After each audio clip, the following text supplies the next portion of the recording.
கிறிஸ்துவுக்குள் மிகவும் பிரியமான தேவ பிள்ளைகளை, பரலோகமன்னா நிகழ்ச்சியின் மூலம் உங்களை சந்திப்பதில் என் இருதயம் கர்த்தருக்குள் மிகுந்த மகிழ்ச்சி அடைகிறது. இன்றைய பரலோகமன்னா தடைகளை எல்லாம் உடைப்பார். இதுவரைக்கும் உங்கள் வாழ்க்கையில் முன்னேற விடாதுபடிக்கு இருந்த தடைகள் யோசித்து பாருங்க. உங்கள் வாழ்க்கையில் ஆசீர்வாதத்தை பெறாதபடிக்கு இருந்த தடைகள் யோசித்து பாருங்க. நீங்கள் நினைச்ச காரியங்கள் நடக்காதபடி இருந்த தடைகள் யோசித்து பாருங்கள். என்ன தடையாக இருந்தாலும் அத்தனை தடைகளையும் கர்த்தர் உடைத்து போடுவா. மீகா 2:13 சொல்லுகிறது, தடைகளை உடைத்து போடுகிறவர், தடைகளை நீக்கி போடுகிறவர், தடைகளை விலக்கி போகிறவர் உங்களுக்கு முன்பாக போகிறார். அவர் உங்களை தடைகளை விலக்கி உங்களை ஆசீர்வதிக்க போகிறார். பிரியமானவர்களே, சில மனிதர்கள் தடையாக இருப்பாங்க. அந்த தடைகளெல்லாம் கர்த்தர் அப்புறப்படுத்த போகிறார். சில சூழ்நிலைகள் தடையாக இருக்கும், அதை எல்லாவற்றையும் அப்புறப்படுத்த போகிறார். தடைகளை கர்த்தர் உடைத்து போடுவா. அன்பானவர்களே, இன்னைக்கு நம்ம முன்னேறாதபடிக்கு காணப்படுகிற தடைகள் மிக மிக ஒரு முக்கியமான தடை அப்படின்னா அது என்னுடைய பாவம், அது உங்களுடைய பாவம். நான் ஆசீர்வாதத்தை பெறாதபடிக்கு தடையாக இருக்குது அப்படின்னு நினச்சா என்னுடைய பாவம் தான் தடையாக இருக்குது. சிலத்துக்கு அது கூட எனக்கு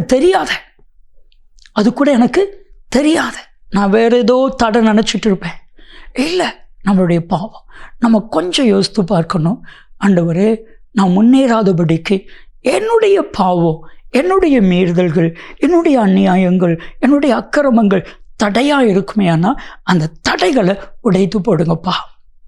யோசுவாவின் புத்தகம் 7வது அதிகாரம் 10-15 வரைக்கும் நீங்கள் வாசித்து பாருங்க.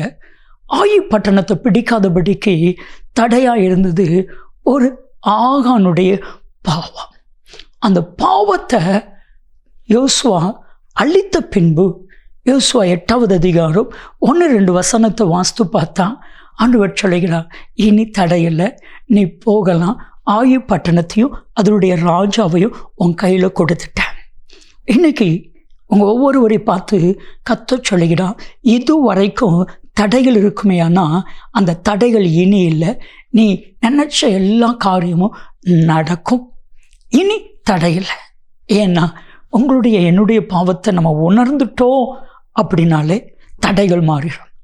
அடிக்கடி நான் என்ன சோதிச்சு பார்க்குற ஒரு காரியம், என்கிட்ட ஏதாவது குறை இருக்குதா, என்கிட்ட ஏதாவது தடை இருக்குதா, ஆசீர்வாதம் வராதபடிக்கு தடை இருக்குதா. ஆண்டவரே, எனக்குள்ளே ஏதாவது தடை இருந்துச்சுன்னா அப்புறப்படுத்தும், அதை உடைச்சு போடுங்க, அதை மன்னிச்சிடுங்க. அடிக்கடி என்ன நான் பரிசோதனை பண்ணுவேன். நீங்களும் உங்களை பரிசோதனை பண்ணி பாருங்கள். என் அன்புக்குரியவர்களே, தடை இல்லை. யோபு 42:2 தேவரீ சகலத்தையும் செய்ய வல்லவர், அவர் செய்ய நினைத்தது தடைபடுவதே இல்லை. ஒரு காரியம் தெரியுமா, நீங்கள் நினைச்சது கொஞ்சம், ஆனால் அவர் செய்ய நினைச்சது மகா பெரியது.